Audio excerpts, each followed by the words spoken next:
அறிவுபூர்வமாக ஆன்மீக ரீதியில் சிந்தனையை தூண்டி இப்படித்தான் மக்கள் யோசிக்க வேண்டும் என்கிற அடிப்படை தத்துவத்தை மக்களுக்கு மத்தியிலே இப்ராஹிம் நபி அவர்கள் கொண்டு போய் வைத்தார்கள். மக்கள் அத்தனை பேருமே தவறான கொள்கைகளிலும் இருக்கிற சந்தர்ப்பத்தில் அதை இப்ராஹிம் நபி அவர்கள் புரிய வைத்த விதம் இன்றைக்கும் நாம் குர்ஆனை எடுத்து பார்க்கும் போது மிக மிக எளிமையாக குழந்தைகளுக்கும் புரியும் விதமாக ஒரு நபி இப்படியான ஒரு பிரச்சாரத்தை செய்திருக்கிறாரே என்பதை நினைக்கும் போது ஆச்சரியமாக இருக்கும். ஏனென்றால் அந்த மக்கள் அத்தனை பேரும் தவறான கொள்கையில் இருக்கிறார்கள். அந்த மக்களுக்கு மத்தியிலே இப்ராஹிம் நபி அவர்கள் என்ன பிரச்சாரத்தை முன்வைக்கிறார்கள், மக்கள் அத்தனை பேருக்கும் புரிய வைக்கிறார்கள். நீங்கள் ஒன்றை வணங்கிக் கொண்டிருக்கிறீர்கள், அதைவிட சிறப்பானதை தானே நாம் வணங்க வேண்டும் என்று சிந்தனையை தூண்டுகிறார்கள். நட்சத்திரத்தை பார்க்கிறார்கள், மக்களுக்கு காட்டுகிறார்கள், நட்சத்திரத்தை பாருங்கள், பிரகாசமா இருக்குது, வெளிச்சமா இருக்குது, இதுதானே நீங்கள் வணங்குவதை விட சிறப்பான ஒரு கடவுளாக இருக்கும் என்று சிந்திக்க தூண்டுகிறார்கள். அதை மக்கள் பார்க்கும் போது அடுத்து திருப்பி என்ன சொல்றாங்க,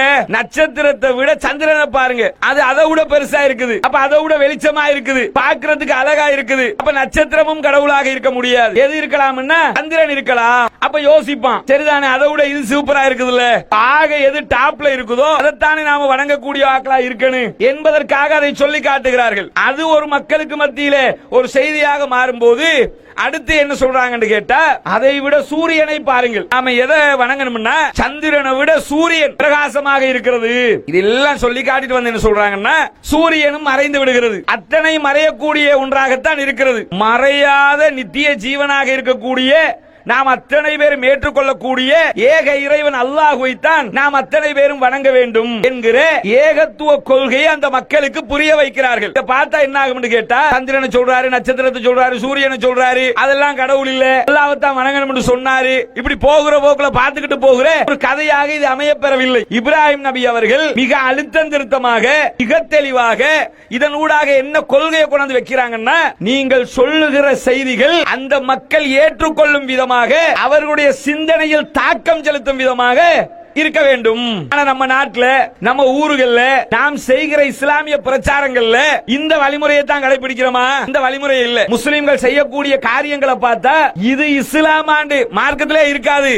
இப்படித்தான் இஸ்லாம் சொல்லும் என்றால் அப்படியான மார்க்கம் நமக்கு எதுக்கு என்று யோசிக்கிற அளவுக்கு நம்முடைய மக்கள் இஸ்லாத்தின் பெயரால் இன்றைக்கு பலவிதமான மூட கொள்கைகளையும் பலவிதமான தவறான சிந்தனைகளையும் பலவிதமான வழிகட்ட கொள்கைகளையும் கொண்டிருக்கிறார்களா இல்லையா? அப்ப நம்ம என்ன விளங்கணும்னா, இப்ராஹிம் நபி அவர்கள் செலுத்திய தாக்கத்தை நாம் செலுத்த வேண்டும். சிந்திக்க தூண்டும். இஸ்லாத்தை பாரு, அல்லாஹ் சொன்னதை கேளு, முஹம்மது நபி சொன்னதை கேளு, ஆச்சரியமாக இருக்கும். ஒரு விஞ்ஞானம் கலந்த ஒரு செய்தியா இருந்தா கூட யோசிக்கிற மாதிரி சிந்திக்கிற மாதிரி ஆச்சரியப்படுற மாதிரி இருக்கும். உதாரணத்துக்கு யோசிச்சு பாருங்க, மரஜல் பஹ்ரைனி யல்தகியான், இரண்டு கடல்களுக்கு மத்தியிலே திரைகள் இருக்கிறது என்று குர்ஆன் பேசுகிறது. இந்த செய்தி அந்த மக்களுக்கு மத்தியில கொண்டு போய் வைக்கிறோம். பாருங்க, ரெண்டு கடல்களுக்கு மத்தியில திரை இருக்குதுன்னு குர்ஆன் சொல்லுது. இன்னைக்கு கண்கூடாக அதை பார்க்க முடியுது. தண்ணியினுடைய டேஸ்ட் வித்தியாசமா இருக்குது, கன அளவு வித்தியாசமா இருக்குது, உப்புடைய தன்மை வித்தியாசமா இருக்குது. இந்த கேப் டவுன்ல இருக்குது, இந்த கன்னியாகுமரியில இருக்குது, போய் பார்க்க முடியும். இப்படியான நிலையில இதை எப்படி ஒரு சாதாரண முஹம்மது நபியால் எப்படி சொல்ல முடியும்? இன்னும் சொல்ல போனா,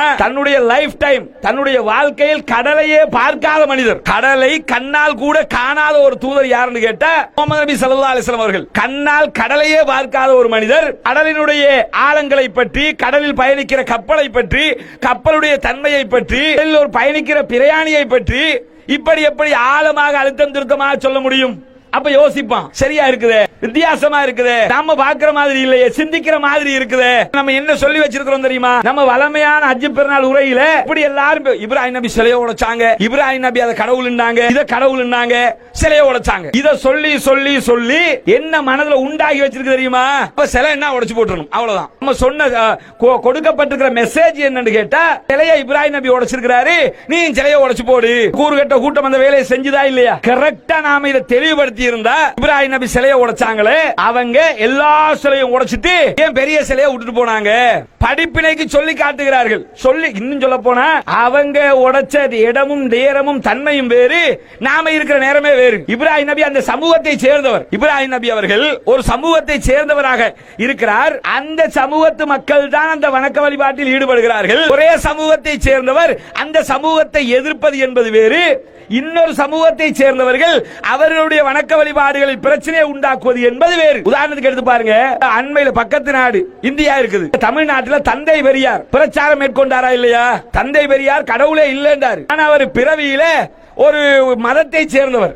அந்த மதத்தில் அதுவும் பிராமணராக, இந்து மதத்தின் பிராமணராக இருந்தவர். உச்சகட்ட தலைமை மக்களாக இருக்கக்கூடியவர்களாக சொல்லிக் கொள்ளக்கூடியவர்களில் ஒருவராக இருந்தார். அவர் எதிர்த்து கடவுளை இல்லைன்னு பிரச்சாரம் பண்ணார். அவர் நாடு முழுக்க பிரச்சாரம் பண்ணார். அந்த இன்றைக்கு திராவிட கழகமாக, திராவிட மக்களாக தங்களை அவர்கள் அடையாளப்படுத்துவதற்கு காரணமாக அவருடைய முழு பிரச்சாரம் அமைய பெற்றது. கருப்பு சட்டையை போட்டு திரிகிறாங்களா இல்லையா? இன்னைக்கு கலைஞர், செத்து போன கலைஞர் கருணாநிதியில இருந்து அத்தனை தலைவர்களும் அந்த கொள்கையை ஏற்றுக்கொண்டாங்களா இல்லையா? அவர் யாரு? அந்த சமூகத்தையே சேர்ந்தவர். தந்தை பெரியார் வேறு சமூகத்தை சேர்ந்தவர் இல்ல, இன்னொரு சமூகத்தை சேர்ந்தவர். பிறிதொரு சமூகத்துக்கு விரல் நீட்டுவதும் அதே சமூகத்தை சேர்ந்தவர்கள் விரல் நீட்டுவதும் என்பது வித்தியாசமானது. இப்ராஹிம் நபி அதே சமூகத்தை சேர்ந்தவர். அவர் என்ன சொல்றாருன்னா, நீங்க இல்லாத நேரத்துல நான் உடைப்பேன். உடைக்கிறாங்க, பெரிய சிலையை மட்டும் விடுறாங்க. விட்டுட்டு என்ன சொல்றாங்கன்னா, யாரா உடைச்சது கேட்கும் போது அதுட்டே போய் கேட்டுக்க. அப்ப அத்தனையும் உடைச்சிட்டு அதை உடைக்காம விட்டாங்கல்ல, உடைக்கிறாங்க, அதுதானே உடைச்சிருக்கணும். அப்ப என்ன சொல்ல வர்றாங்க? உடைப்பதல்ல வழிமுறை என்பது அவர்கள் சிந்தனையை தூண்டுவதற்காக செய்த ஒரு காரியம். இதை பார்த்துட்டு வந்து என்ன செய்யறான்னு கேட்டா, நீ உடைச்சுடு, நீ அதை செஞ்சு இதை செஞ்சிரு என்று சொல்லி சிந்தனையை தூண்டுவதற்கு பதிலாக வக்கிரத்தை தூண்டினால் இந்த சமூகத்தினுடைய நிம்மதி எந்த அளவுக்கு போய் சேரும்? நாம எப்படி அந்த மக்கள்கிட்ட போய் செய்தியை சொல்லலாம்? அந்த மக்கள்கிட்ட எப்படி நிம்மதியான கருத்துக்களை, நல்ல கருத்துக்களை கொண்டு போய் சேர்க்க முடியும்?